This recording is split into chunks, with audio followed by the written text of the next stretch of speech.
Recovering from the gaslighting. When you leave a narcissist and start a new life, you will find that the narcissist still lives in your head rent-free. You can hear them as the naysayers in your head.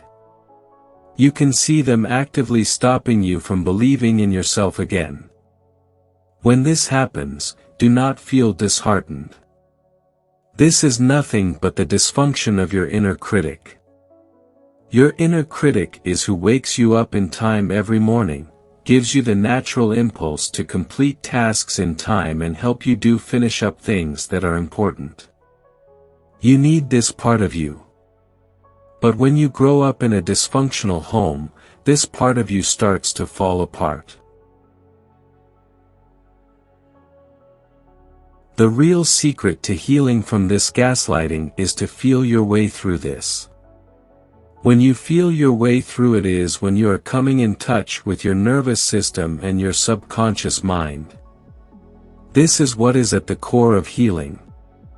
When you move your body you release trauma, and when you use practices such as journaling and meditating you are giving your brain and body a chance to rewire.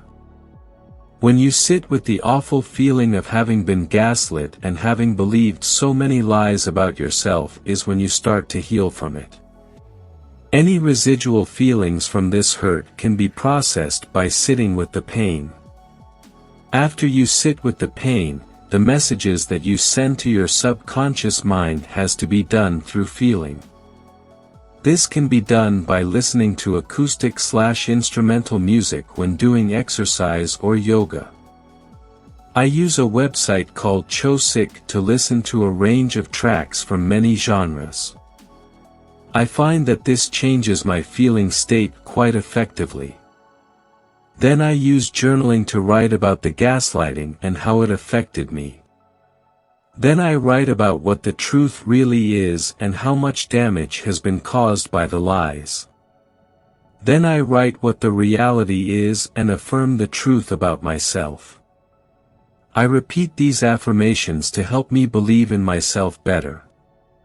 Undoing gaslighting cannot be done overnight. It is through this gaslighting you were cut off from your sense of self and reality. To regain this connection takes work and time. While healing takes time, the mere acknowledgement of the gaslighting can do wonders for what you believe about yourself. If you grew up with narcissistic parents, the help of a therapist or a psychologist will go a long way. Healing can be isolating, but you can always take the necessary help. When I processed the gaslighting I faced, I felt completely disturbed and helpless. The trick, however, was that I used my affirmations at every step in my daily life. I used the tapping method to send messages to my inner self and change the way I am feeling about myself. When you deal with this aspect of the abuse, it feels as though you cannot believe anything contrary to what the narcissist has told you. It feels as though you are lying to yourself when you want to believe the truth about yourself. It feels completely strange that you are not who you think you are. At this point only the gaslighting seems real. Even when you start acting on your new belief system, it will feel as though you are trying to walk with two left feet. It felt rather strange to believe in the truth. I used to often wonder why and how did I agree to run along with such a low opinion about myself. When you grow up in an abusive home, it is completely possible you start treating yourself in a horrible manner and then everyone around you treats you the same. Then this becomes your reality where you go against yourself on a daily basis. When you begin healing from this, you begin by feeling differently about yourself. When you look around, you will find people who love and respect themselves and are comfortable in their own skin.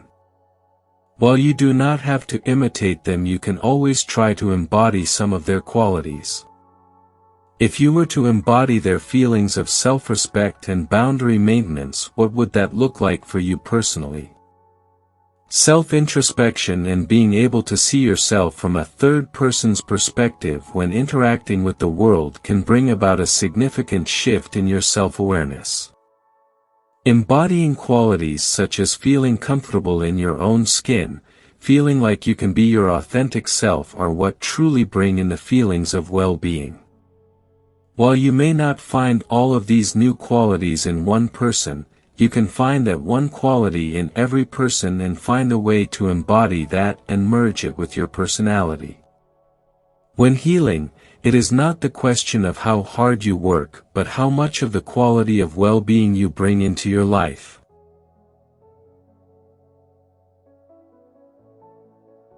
How much of your attitude and outlook are you willing to change about yourself? This is what is the foundation of healing. I bring in well-being by introducing new habits in small chunks, taking sufficient breaks, making sleep a priority and doing things that bring me true joy. Some of the other things is when I stopped caring about how the world views me or being able to tick any boxes the world has to offer. A major win was when I stopped seeking the approval of my parents. This truly set me free. It helped me step into my individuality and improve my sense of self. I was able to make decisions and judgments with much less anxiety. I understood what was important for me once I stopped seeking anyone's approval. If you are someone like me, then you probably need a lot of quiet time and a lot of time for self-introspection. This is where you truly thrive and come to life. If the gaslighting has turned you into someone who cannot take breaks, then you see how this can be damaging. When healing from gaslighting, you have to reassess your priorities in terms of who you are and not in terms of becoming good enough. You are already good enough. So here is a list of things which helped me heal from narcissistic gaslighting. 1. Prioritize as per your personal needs, not ambitions. 2. Do everything in small chunks. 3. Embody new qualities in small bits on the daily.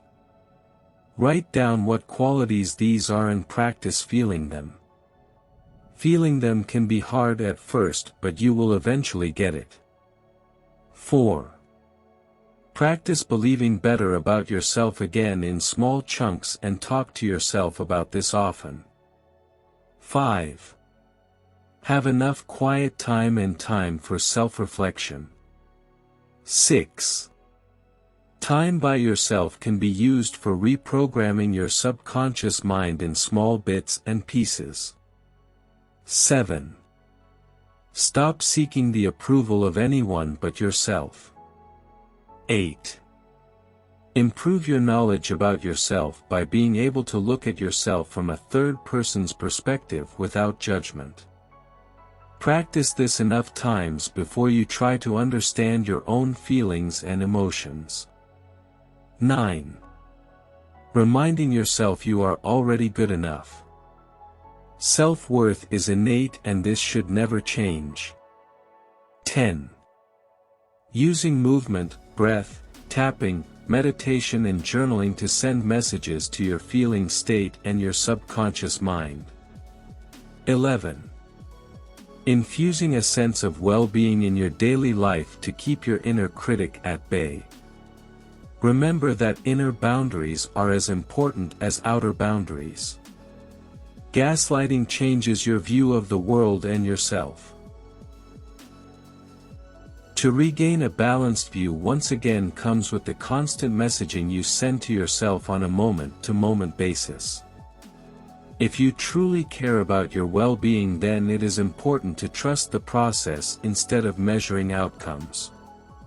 Usually healing shows up as a compounded effect in your life.